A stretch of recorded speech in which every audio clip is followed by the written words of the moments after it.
ഇപ്പോൾ V D Satheesan മാധ്യമങ്ങളെ കാണുന്നുണ്ട്, അതിലേക്ക് പറയുന്നതാണിത്. പിന്നെ അതേപോലെ കന്യാസ്ത്രീകളെ ജയിലിലിടുകയും അതിനുശേഷം ബി ജെ പി നേതാക്കളെടുത്ത് കേക്കുമായി പിന്നെയും ക്രിസ്ത്യൻസ് മതമേലധ്യക്ഷ നേതാക്കൾ പോകുന്നു. ഇതിനെങ്ങനെയാണ് കുടിവെക്കാൻ? അതൊന്നും സാമാന്യ ബോധമുള്ള ഒരാളും പോവില്ല. എല്ലാവർക്കും അറിയാം, രാജ്യത്തുടനീളം ക്രൈസ്തവർക്കെതിരായി ആക്രമണങ്ങൾ നടക്കുകയാണ്. രാജ്യത്തുടനീളം 834ാമത്തെ സംഭവമാണ് ഒരു വർഷത്തിനുള്ളിൽ നടന്നത്.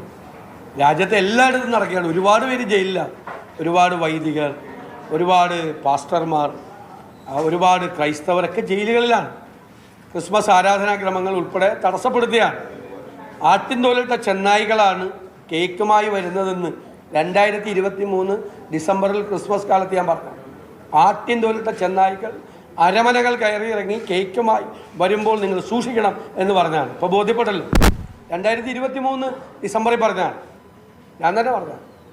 ബോധ്യപ്പെട്ടല്ലോ. അതല്ലേ ഇപ്പോൾ നടന്നുകൊണ്ടിരിക്കുന്നത്. കേരളത്തിൽ വരുമ്പോൾ ഒരു ഷോ, എന്നിട്ടിപ്പോൾ ഇവരെ ഇടപെട്ടിട്ടാണ് ജാമ്യം കൊടുക്കുന്നത്. കോടതിയാണ് ജാമ്യം കൊടുത്തത്. ഛത്തീസ്ഗഡിൻ്റെ പ്രോസിക്യൂഷനും ബജരംഗദളിൻ്റെ വക്കീലും ശക്തിയായി എതിർത്തിട്ടും ഒരു കേസും ഇല്ല എന്ന് ബോധ്യപ്പെട്ടിട്ട് കോടതിയാണ് കൊടുത്തത്. ആ കേസ് പിൻവലിക്കണം. അതിനുള്ള നടപടികൾ കോടതികൾ ചെയ്യണം. അത് ക്വാഷ് ചെയ്യാനുള്ള നിയമപരമായ നടപടികൾക്ക് ഞങ്ങൾ എല്ലാ പിന്തുണയും കൊടുക്കും.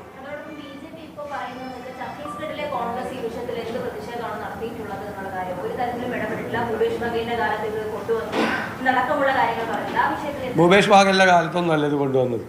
ഛത്തീസ്ഗഡിലെ നേതാക്കളാരും ഇടപെട്ടില്ല എന്ന് പറഞ്ഞ തെറ്റായ പ്രചരണം.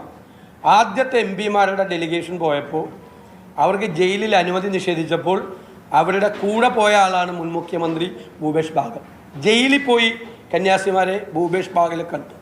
ഒന്ന്, അദ്ദേഹം ഞാനുമായിട്ട് ഫോണിൽ സംസാരിച്ചിരുന്നു. അവിടുത്തെ അതിശക്തമായി അവിടുത്തെ കോൺഗ്രസ് പ്രതിഷേധ പരിപാടികൾ സംഘടിപ്പിച്ചിരുന്നു.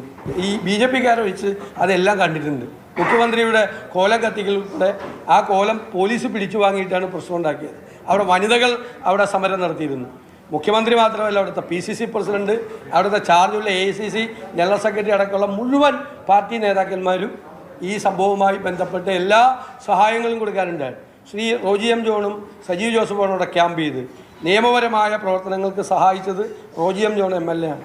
അവർക്ക് എല്ലാവിധ സഹായവും ചെയ്തു കൊടുത്തത് അവിടുത്തെ പാർട്ടി നേതൃത്വമാണ്. ഇവരിത് കാണുന്നത്, ഇതൊക്കെ ഒന്നും പറയാനില്ലല്ലോ. പെട്ടുപോയി, കള്ളത്തരം പൊളിഞ്ഞു പോയല്ലോ, കാപട്യം പുറത്തു വന്നല്ലോ. അത് വരുമല്ലോ. ബാക്കി പുറത്ത് കാണിക്കുന്നതല്ല കേരളത്തിൽ കാണിക്കുന്നത് എന്ന് എല്ലാവർക്കും മനസ്സിലായി. നേരത്തെ മനസ്സിലായതാണ്. കുറച്ച് പേർ കൂടി മനസ്സിലാകേണ്ടതാണ്. അതിപ്പോൾ മനസ്സിലാകത്തേ ഉള്ളൂ.